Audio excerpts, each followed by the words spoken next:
Bismillahirrahmanirrahim. Assalamualaikum warahmatullahi wabarakatuh. Saya M. Patli dari kelas 6 Siasah Hukum Tata Negara. Baiklah, di sini saya akan menjawab soal UAS mata kuliah konstitusi. Baiklah, soal nomor 1. Jelaskan pengertian konstitusi menurut para ahli. Di sini saya mengambil yaitu konstitusi menurut Ferdinand Lassalle.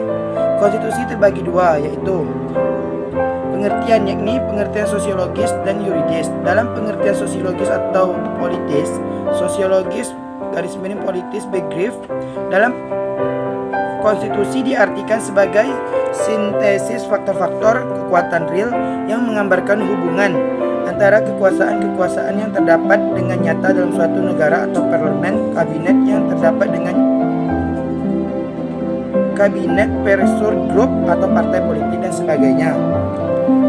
Dalam pengertian yuridis atau juridis begriff, konstitusi adalah suatu naskah yang memuat semua bangunan negara dan sendi-sendi pemerintahan. 2. Jelaskan tentang Piagam Madinah sebagai konstitusi. Piagam Madinah sebagai konstitusi dapat juga disebut sebagai konstitusi suatu negara, sebab Piagam Madinah telah memuat prinsip-prinsip minimal suatu pemberitahuan yang bersifat fundamental. Sebab ia adalah dokumen perjanjian antara masyarakat Madinah yang terdiri Muhajirin, Ansor, Yahudi dan sekutunya bersama Nabi Muhammad SAW yang menjamin hak-hak mereka. 3. Jelaskan klasifikasi konstitusi. Klasifikasi konstitusi ke dalam 6 kategori yang lebih terpencil bila dibandingkan dengan klasifikasi Strong. Menurut VR, konstitusi terdiri dari 1. Konstitusi tertulis dan tidak tertulis. 2. Konstitusi lentur dan kaku. 3. Konstitusi terjadi tinggi dan bukan derajat tinggi. 4. Jelaskan bentuk negara. Pasal 1 ayat 1 Undang-Undang Dasar 1945 menyatakan negara Indonesia adalah negara kesatuan berbentuk republik berdasarkan pasal 37 Undang-Undang Dasar 1945. Bentuk negara kesatuan tersebut merupakan harga mati yang tidak dapat diubah.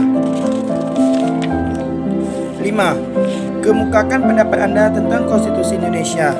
Menurut pendapat saya, pelaksanaan Konstitusi Indonesia sangat baik, namun perlu ditingkatkan karena pelaksanaan konstitusi sudah didasari oleh nilai-nilai dalam UUD 1945. Negara tersebut kemungkinan tidak akan bertahan karena terombang-ambing dalam menjalankan konflik pemerintahan. Sekian, terima kasih.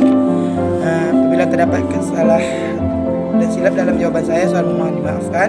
Sekian, terima kasih. Wabillahi taufiq wa hidayah. Assalamualaikum warahmatullahi wabarakatuh.